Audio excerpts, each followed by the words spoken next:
అంటే సీఎం గారితో పాటు పెద్దలే కూర్చున్నారు. అంటే డబ్బులున్న వాళ్ళు పెద్దలా, మామూలు వ్యక్తులు మాలాంటి వాళ్ళకి ఇవ్వండి సార్, మా వాయిస్ వినిపించండి. సినీ పరిశ్రమ అంటే ఎవరు సార్? సినీ పరిశ్రమ అంటే 50 నుంచి 100 కోట్లు 150 కోట్లు తీసుకున్న వాళ్ళు మాత్రమే అక్కడ సినీ పరిశ్రమ అన్నా సార్. సినీ పరిశ్రమలో ఎవరెవరు ఉంటారు సార్?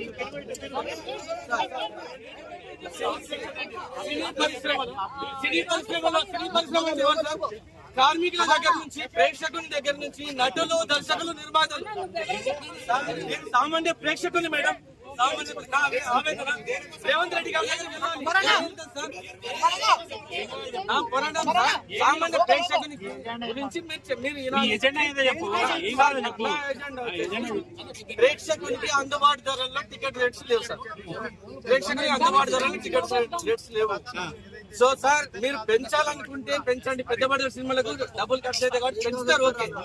కానీ సార్ 60% మిడిల్ క్లాస్ పీపుల్ కి ఛాన్స్ ఇవ్వండి సార్. మిడిల్ క్లాస్ పీపుల్ మా టికెట్ రేట్ కొని మాకు స్తోమత ఉండదు సార్. మాకు ప్రతి సినిమా చూడాలని ఉంటది. 60% వరకు మాత్రం పెంచొద్దు. అప్పర్ క్లాస్ పెంచుకోండి, నో ప్రాబ్లం. అది 10 days 15 days 20 days అని ఇష్టం. 60% మాత్రం ప్రభుత్వ నియంత్రణలోనే ఉండాలి. ప్రభుత్వం మాత్రమే డిసైడ్ చేయాలి. మీరు 100 కోట్లు పెట్టి సినిమాలు తీసుకోండి, మాకు నో ప్రాబ్లం. బెనిఫిట్ షోల వల్ల కూడా మాకు నో ప్రాబ్లం సార్. బెనిఫిట్ షోలు కూడా పెట్టుకోండి, నో ప్రాబ్లం. కాకపోతే దానికి హీరోలు, దానికి కూడా హీరోలు రావాలి. ప్రేక్షకులు అనేవాళ్ళు, ప్రేక్షకులు హీరోలు బట్టే వస్తారు.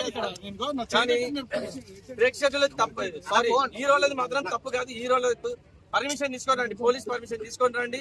మేము వాళ్ళని చూసి ఆనందపడతాం. ప్రేక్షకులు ఎన్ని పైసలు, ఎన్ని వేలు పెట్టి కానీ టికెట్ చూడడానికి వస్తాం కదా. నువ్వు వచ్చేది ఎందుకు? హీరో ఇమేజ్ స్టార్ హీరోలు కాబట్టి వాళ్ళ సినిమాలు చూస్తాం సార్ మేము.